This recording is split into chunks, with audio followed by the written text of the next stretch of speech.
So today I ventured outdoors with my oil paints, and this is a little photo of my initial setup. My goal for today was to try the raised or adjusted pochade box setup, which you can see worked quite well. Raising or elevating the substrate from the tray of the box gave me the opportunity to utilize more gestural marks as I was working, and I really appreciated that. And an unexpected benefit was that my iPad fit or nestled really snugly right into the space underneath the painting. And I found that really useful because I was doing a study from a digital image of a prior painting of mine. So today was a win-win in that regard. I also really enjoyed using or painting outside and not stressing about the dry time of my paints. Typically, I'm out here with acrylic paints and there's a lot of misting on my palette and working pretty quickly, and the pace of the day was just so completely different because I didn't have to worry about the dry time of the paints. Now, you will notice I'm plein air painting, but I'm not painting the view.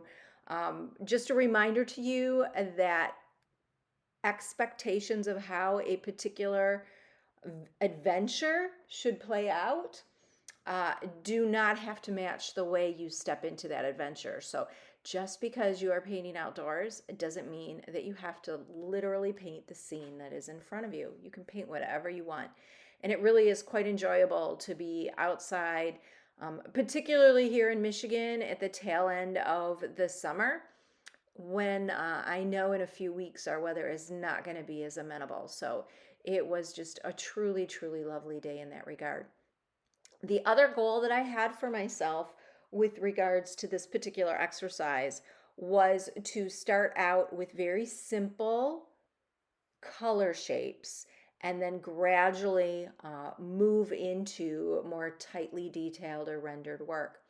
And in order to facilitate lighter application of my paint, all the prior paintings I've done, the paint has been pretty much straight from the tube without any medium. I used a liquid light gel, and I had a little cup of it inside my palette, on my palette tray. Actually, I think I initially set it up there, but I think I maybe moved it to my palette box. I can't recall.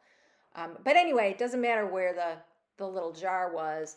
But when I found that I wanted to make a mark that needed to be looser than the viscosity of the paint, I would just dip one tiny little edge of my brush into that gel medium and then go back to my surface and blend it into the paint that was there. And I really liked this. And you can see on the in-process image of the painting at this point, you can see that it feels almost like a stain or a watercolor wash in a way. And I'd really like to experiment some more with this and adjust the ratio of medium to paint and see exactly how loose and lovely and luscious I can get these earlier marks. And the other thing that I found really interesting was that even though that paint was pretty thin, and I had this medium added to it, which is supposed to speed up the dry time, there was just enough paint on the paper itself for me to go in with other gentle, soft marks and blend them into that larger mark. So technique-wise, I think this is something I'm really going to enjoy finessing and getting better at. And it's absolutely going to be something that I incorporate into my work going forward. Here we are after about an hour's work or so. I probably should note that I did identify my main colors and try to mix them in advance.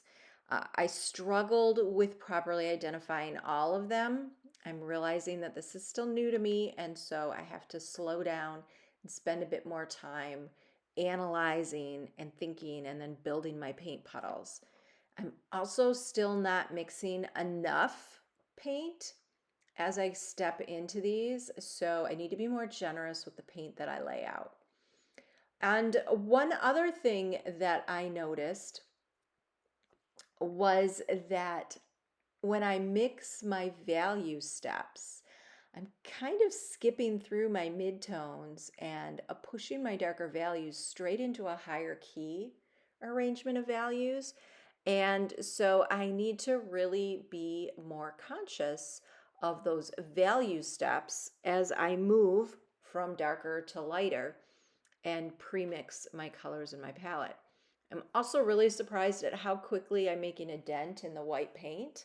I'm squeezing out probably a dime's worth of the pigment colors, which again is not enough. But I am going through like a pudding cup's worth of white paint, maybe half a pudding cup's worth of white paint in each painting session as I mix and apply the paint. So, and I have a good amount of paint in my box right now. I'm not using it all up, so I guess, that analysis or assessment of how much white I'm using, there's actually quite a bit of it still in the box to inside those paint puddles or trailways of various values. But you can see here, I advanced from these larger swaths of color and began laying in more precise marks relative to the initial design of this painting. The painting this is a study of is called Glory, and you can find that on my website. You'll also notice that top left corner of the painting is pretty much how that first initial pass, those larger swaths of colors, went in, and from the diagonal line down to the bottom of the painting, that's got half of a second pass on it. So you can see that I am starting to create smaller shapes over top of the larger ones, thinking about the interplay of those marks, playing with softening edges, blending into what's already there, and taking a little bit of artistic liberty as well. Now, I do see, at one point during the day, I realized a little bit before this that I had a pretty big deal drawing error in this horse. There's no way the pony's muzzle is actually that wide, but I'm gonna leave it, and when when I go back into it the next time, I will figure out how, this will be a great opportunity for me to figure out how to make design corrections on the fly in oils like I do all of the time in my acrylic pieces. So just a little bit of background here. The substrate is the Stonehenge oil paper. I've masked the perimeter of it off with a low-tack painter's tape. And I have that piece of paper then removed from the pad, but clipped to the back of the pad. And it sits on my pochade box in that regard. So the piece has got a little bit more weight. There is an even solid back behind it, and the clips make it really easy for me to swatch this piece of paper out for something else if I had done another piece. I was very ambitious when I packed this morning, and I prepped 3 pieces of paper with that masking tape, thinking I was just really going to power through things. But I guess I'm rabidly optimistic in that regard. At least I'm consistent. Another thing that I tried today or experimented with was having 2 active brushes going at a time. They were pretty close in size. They were both flats, and I used one for predominantly darker values and one for predominantly lighter values. And I very aggressively wiped my brush off when I messed up and used it for the wrong value family, uh, or if I felt that I needed to clean it off. But I do feel like I'm getting better at loading my brush with an appropriate amount of pigment that corresponds with the size, the shape, the scale of the mark that I want to make with it. So I am definitely seeing progress in that regard. The other thing that I'm really pleased with here are all the little nuanced steps that I'm getting, particularly inside that negative space, and experimenting or playing with tinting out these new to me colors in my palette. And the next time I go through my palette, I'll show you, or the next time I lay out a fresh palette, I'll go through and show you all the colors that I have. Um, but it really appreciating seeing some of these colors get pushed to the extreme as far as high key goes, and just so appreciating the nuance and the subtlety that they hold. It's quite lovely. And you'll also notice now, in particular in that upper section that was pretty empty or just included that initial wash or pass in the prior slide, you can really see the thickness of the paint and how juicy those marks are. And that's something that I just utterly love about these oil paints, and I'm super excited to continue to explore that.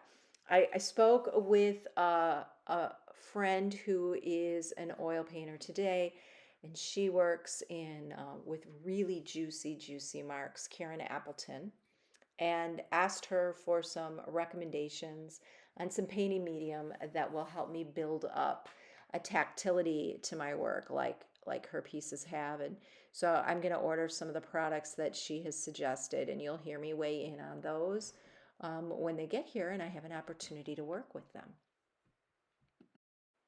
So I think I painted on the lower piece today for a little shy of 2 hours. Took lots of breaks to study the work, and also Blue was with me, so we did interrupt our painting session with a nice wander through the orchard on the farm, and I found a fabulous turkey feather. But that's another story for another day. What I really wanted to show you here was a quick peek at my first study that was done from one of my paintings, which is on the top, and the study that I did today, which is really just my fourth study, but I can already see a big difference in the way that I'm making marks and the way I'm handling the paint and mixing the colors. And I feel like the upper piece is really wonderful in its simplicity and power. The simplicity and power of that piece is really, I think, one of its strong points. The piece in the bottom's got a bit more detail and complexity, but the color really supports that, as well as the energy of the marks as they move around the surface. So there's more differences that I find a little bit more exciting in the second piece, or the piece on the bottom. And I simply didn't have the means or the capacity to create those when I did the first one. So excited about this progress, excited about the 3 little studies that I was able to complete this week, and really feel compellingly pulled to continue this exploration. I'm not feeling any of the frustrations that I struggled with in the past when I've tried to learn oils. I'm just really enjoying myself right now and appreciating being able to measure these small little victories as I move towards a better handling of this particular material.